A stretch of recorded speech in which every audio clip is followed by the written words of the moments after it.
Hello again and welcome to week 3. We are continuing with the natural hazard theme, only this week we are using the tsunami that occurred in Japan in 2011 as our case study. For section 3 of the lab, you will be developing a tool workflow in ModelBuilder to automate the process of evacuation zone mapping. With that said, in this video, I'll be providing an introduction to ModelBuilder. Then I'll walk you through portions of the lab and offer guidance for troubleshooting. If you are not at all familiar with ModelBuilder yet, you should check out the ArcGIS help article about the application. However, I'll sum it up for you in a nutshell. ModelBuilder is a visual programming language, visual being the key word here, as this visual language allows one to create a program without having to write code. In the Introduction to GIS class, we learned about the programming application in language ArcP.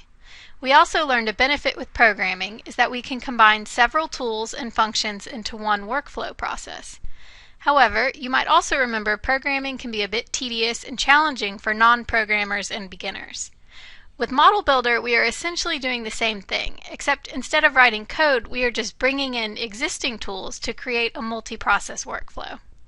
With that said, ModelBuilder can still be tricky, so it is important that you keep your data organized and follow instructions carefully.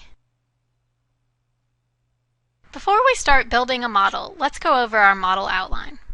First, what are our model goals? 1. We need to generate 3 evacuation zones from the Fukushima coastal DEM. Then, we need to isolate cities, nuclear power plants, and roads within the evacuation zone. Second, what data do we need to complete our model?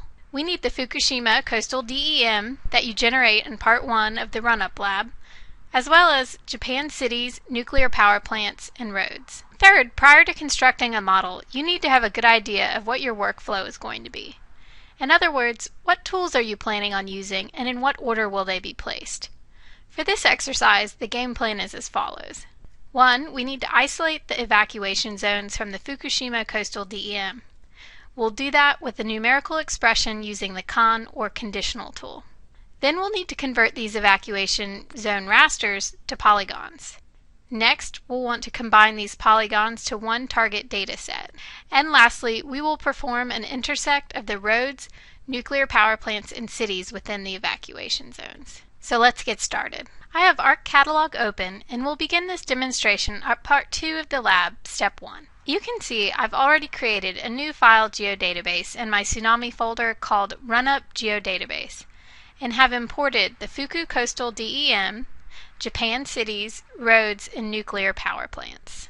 Now we must create a toolbox to hold our model. To do so, right-click the Tsunami folder and click New, then click Toolbox. We'll rename this toolbox Tsunami. Next, right-click the Tsunami Toolbox, click New, and then select Model. The model window will display.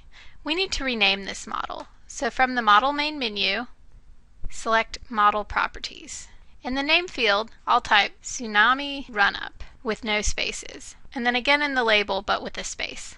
Then click OK. I want to point out now that if I close my model, I can reopen it simply by right-clicking the model in the catalog tree, and instead of clicking Open, click Edit, and the window will display again. Now let's begin building our model. To start, we need to bring in our Fuku Coastal DEM, so I'll locate that in my Runup GeoDatabase and drag it over to my model window, like so. Next, we need to bring in the Con tool 3 times. For ease of building, it works well to have the search window open, pinned to the side of your screen, and set to Tools. You can find the search window here in the standard toolbar. So with that, I'll type Con into the search window, and Con Spatial Analyst pops up. Then I will just drag that over to my model 3 times. And we'll continue to drag elements into our model just like that. Pretty cool. To connect our input raster, the coastal DEM, with our tools, we'll use the Connector button and click on the input raster, holding the pointer down, and then releasing on the tool of choice. Select Input Conditional Raster for each one. Then to align our model, we can click the Align button. And to have the model be set to its full extent, click the Full Extent button. That's better. Do take note that the rectangular boxes are tools or processes, and the ovals are input or output data sets. We are using the Con tool so that we can isolate the different evacuation zones from the Fuku Coastal DEM based on numeric elevation values. We'll do that by entering an if-else expression in the tool settings. To access the tool settings, we'll double-click on a Con tool. The Con tool setting window displays. We can see our input raster has already been set to the Fuku Coastal DEM since we connected the raster to the tool. This will be our evac zone 1, so we want to isolate the values between 0 and 10 meters. To begin, click on the SQL button and enter the following expression. Value is greater than 0 and value is less than or equal to 10. Click Verify to make sure your expression is valid. If you don't get verification here, double check your expression. Then click OK.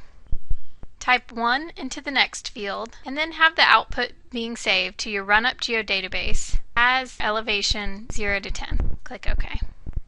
Notice since we filled in those tool settings, that particular Con tool is in color. That means that element is ready to run. White model elements are not ready to run. Okay, I just filled in the remaining Con tool settings based on the parameters included in the lab. But before we move on, let's do something to make our model more clear.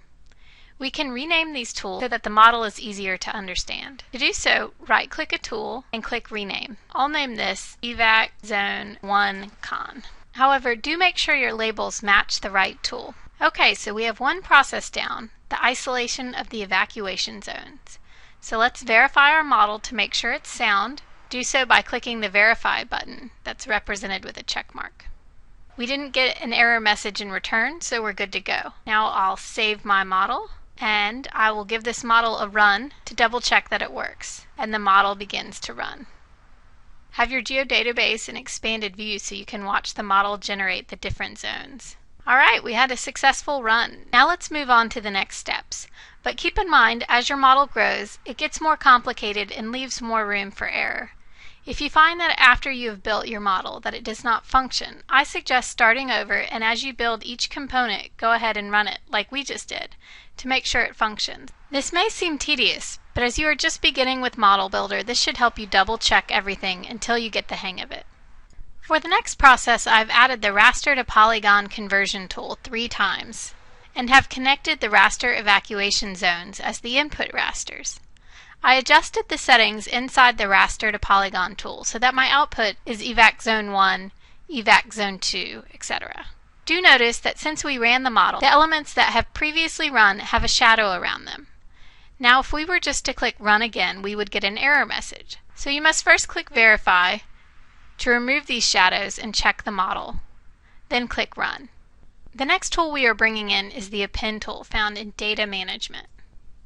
With Append, we are combining the 3 evacuation zone polygon outputs into one feature class. I've connected each polygon output to the Append tool as an input data set. Now let's check the tool settings. Since we've connected the evac zone polygons, they're listed as the input.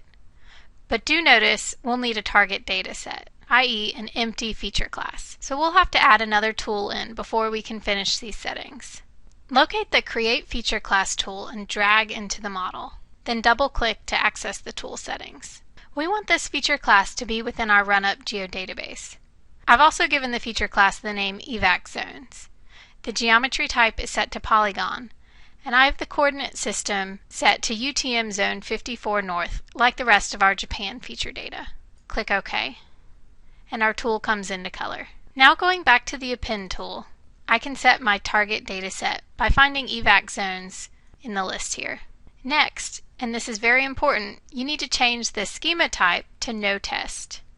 Otherwise, you will get an error and your model will not function. You can read the help to the side to learn more about this.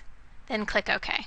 Now let's align, verify, and save. And as this is where it is easy to get hung up in the exercise, I suggest running the model again now. So I'll click Run. And it looks like we got a successful run. Double check the contents of your GeoDatabase to make sure everything is there. Sometimes you must click Refresh so that the GeoDatabase will repopulate. You can do so by right-clicking the GeoDatabase and clicking Refresh.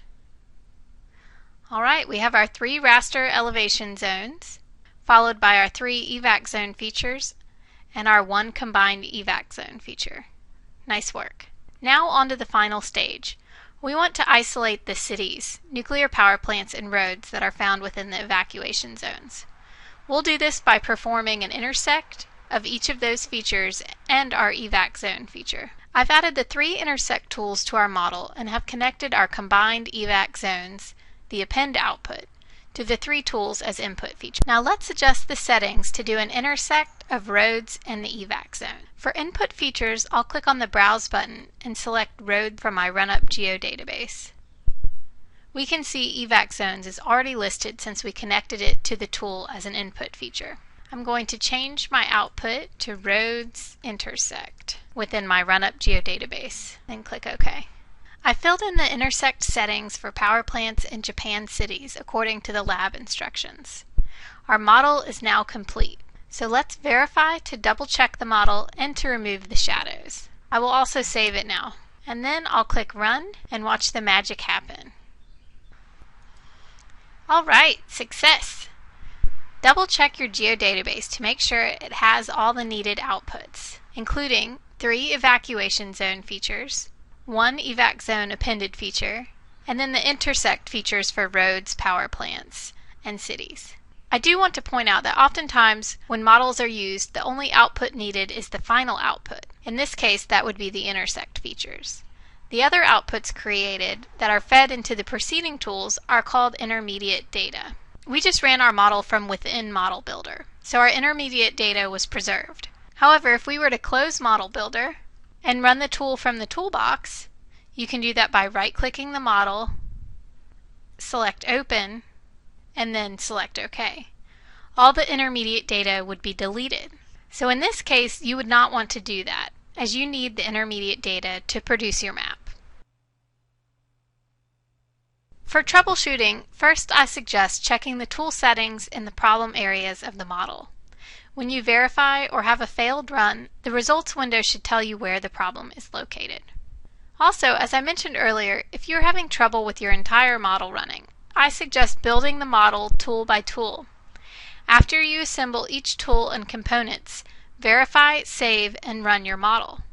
If that still isn't working, start over completely. Create a new toolbox and a new model. This concludes the Tsunami Run-Up ModelBuilder tutorial. I hope this helps you achieve success with your model. Good luck!